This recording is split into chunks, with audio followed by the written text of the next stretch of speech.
কোনো ভক্ত যদি আমাকে ভালোবেসে তার যদি কিছু না থাকে দুঃখ নেই, একটা ফুল দিয়েও যদি আমাকে ডাকে আমি তার ডাকে সাড়া দেব।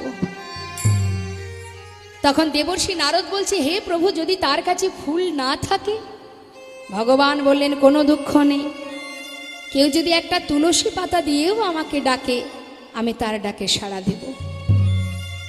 আচ্ছা প্রভু, যদি তার কাছে তুলসী পাতা না থাকে?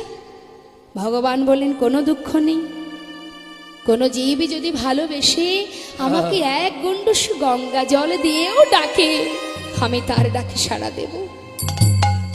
দয়াময়, যদি সেই ভক্তের কাছে গঙ্গার জল না থাকে? ভগবান বললেন, দুঃখ কিসে? আমি এই পার্থিব জগতের কোনো কিছুই চাই না। আমি তো আমার প্রত্যেকটি সন্তানকে দুটি করে নয়ন দিয়েছি। একটাই দিয়েছি গঙ্গা, একটাই দিয়েছি যমুনা। সংসারের জন্য তারা সারা জীবন ধরে কাঁদে, আর আমার জন্য যদি দুফুটে নয়ন বাড়ি বরিশন করে, মাত্র দুফুটে নয়ন বাড়ি। দেবর্ষি, আমি সেই ভক্ত চরণে যুগে যুগে দাস হয়ে পড়ে রইব। যদি আমার জন্য দেহ মন প্রাণ সঁপে দিয়ে মাত্র দুফোঁটা নয়ন বাড়ি বরিশন করে, আমরা সেটাই পারি না। সর্বদাই চঞ্চল মনে অনিত্য বস্তুকে নিয়ে জীবন যাপন করছি।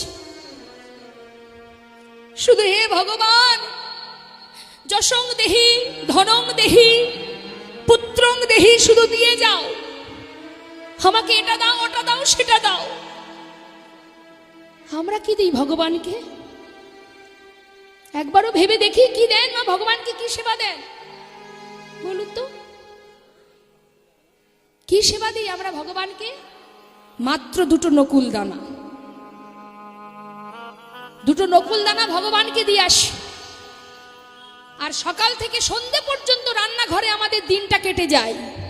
স্বামী অফিসে যাবে, স্বামী কাজে যাবে, গরম গরম ভাত রান্না করতে হবে। সন্তান স্কুলে যাবে, তার গরম গরম রান্না করে দিতে হবে। বাড়িতে যদি 5 জন ব্যক্তি থাকে, 5 জনের 5 দুগুণে 10 পদের রান্না করতে করতে দিন চলে যায়।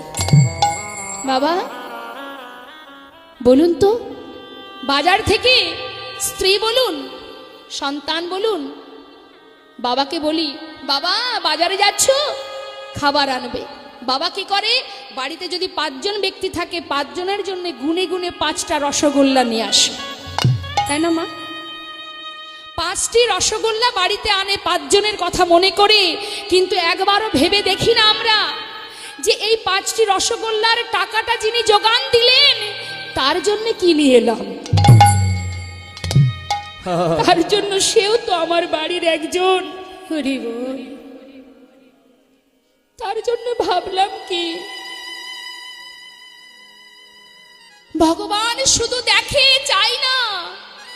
ঘরের এক কোণায় বসে অপলক দৃষ্টিতে তাকিয়ে থাকে, দেখি ওরা কি চায়। সে চায় না, তাই তাকে আমরা দিই না। কি দেননি ভগবান আমাদের, কি দেননি তিনি আমাদের। 84 লক্ষ যিনি ভ্রমণ করে তবে এত সুন্দর দেহটা পেয়েছে। স্বয়ং মহাপ্রভু দাদাকে বলছে, দাদা গো, কলির কামন্ধ জ্ঞানন্ধ জীব এরা মায়ার জালে আবদ্ধ হয়ে অন্ধকারে ডুবে যায়। দাদা, এদেরকে উদ্ধার করাই তো আমার কাজ। যাও দাদা, সবার ঘরে ঘরে হরিনাম দান করো। নিত্যানন্দ প্রভু বলছে, নিমাই তুই তো হরিনাম দিতে বলছিস। এই কলির জীব সব কিছু তাড়াতাড়ি নিতে পারে, হরিনাম এরা কেউ নিতে পারে না। এদের কাছে হরিনামটা বড় তিতো মনে হয়।